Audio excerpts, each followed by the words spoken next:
grinding every day. Long hours, no backup, no accountability. That ends now.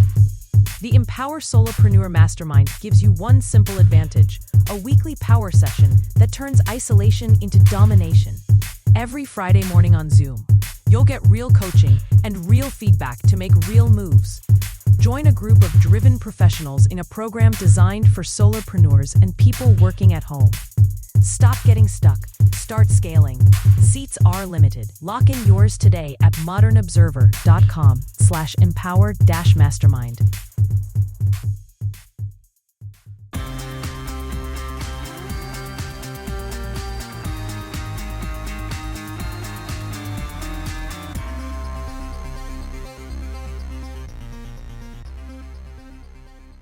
Winter Storm Aftermath, tensions in Minnesota, a carrier group arrives in the Middle East, and more. Welcome to the Raw Naked Truth. I'm your host, Eric Lopkin, and here's the news you need to know. Transportation Secretary Sean Duffy said air travel should return to normal by Wednesday after Winter Storm Fern caused more than 15,000 flight delays and cancellations over the weekend, the most since the COVID-19 pandemic. At least 26 people have died from the storm, including teens killed in sledding accidents, as temperatures plunge to record lows with wind chills as cold as 40 to 50 degrees below zero in some areas. President Trump announced Monday he is sending White House border czar Tom Homan to Minnesota to manage immigration enforcement operations following a fatal shooting of a protester this weekend. The president wrote that Homan is tough but fair and will report directly to me. Homan, a career law enforcement officer who received the Presidential Rank Award as a distinguished executive in 2015 from then-President Barack Obama for his effective leadership in immigration enforcement and served as acting ICE director during Trump's first term, will coordinate enforcement operations and fraud investigations in Minnesota. Trump said on Monday that he had a very good call with Minnesota Governor Tim Walz, describing them as being on a similar wavelength after Walz requested to work together. A federal appeals court sided with the Trump administration Monday in a ruling that blocks restrictions on tactics being used by U.S. immigration and customs enforcement agents while dealing with anti-ICE agitators in Minnesota.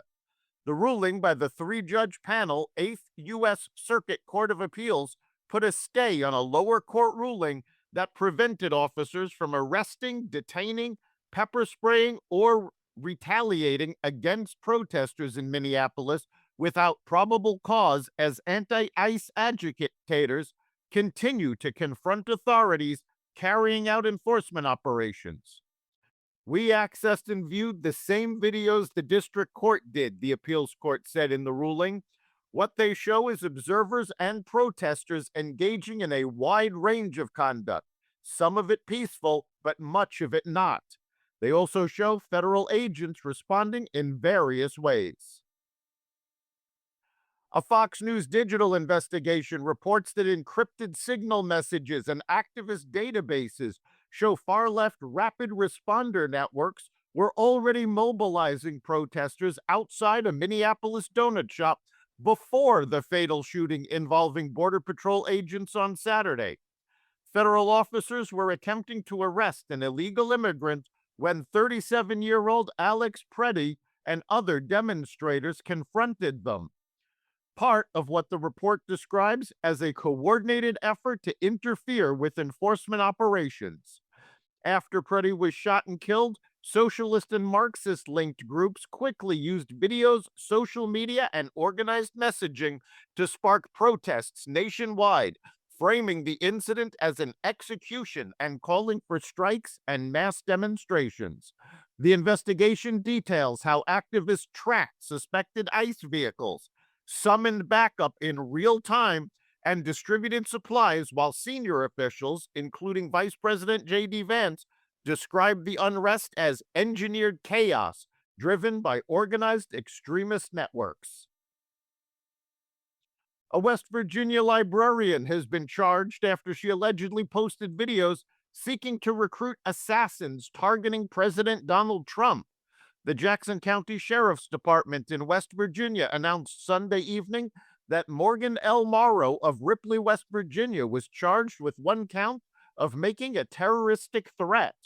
The Sheriff's Department said Monday that Morrow, a librarian at the Jackson County Public Library, used social media recruitment of individuals to pursue and assassinate President Trump.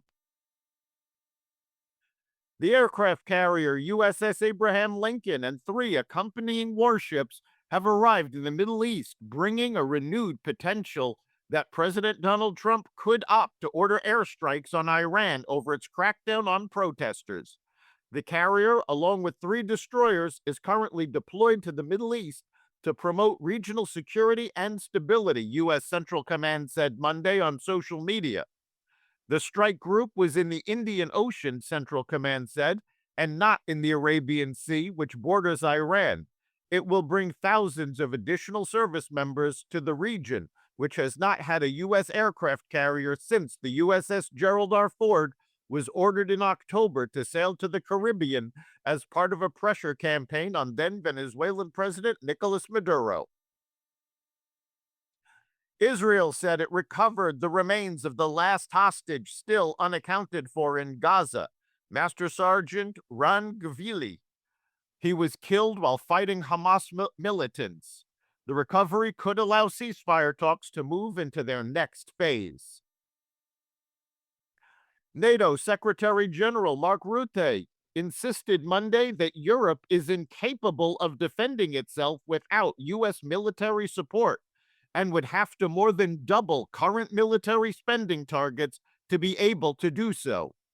If anyone thinks here that the European Union or Europe as a whole can defend itself without the U.S., keep on dreaming. You can't, Rutte told EU lawmakers in Brussels. Europe and the United States need each other, he said. Tensions are festering with NATO over U.S. President Donald Trump's renewed threats in recent weeks to annex Greenland, which is a semi-autonomous territory of NATO ally Denmark. That's the Raw Naked Truth for January 27th, 2026. You can catch every episode of the Raw Naked Truth Daily News Brief, as well as our sister podcast, Carnivore Radio, with news analysis and commentary, and the rest of the Xvadio Podcast Network at xvadio.com, the Apple Podcast app, YouTube, Rumble, Spotify, iHeartRadio, Audible, Amazon Music, and other platforms that respect freedom of speech. We'll see you next time.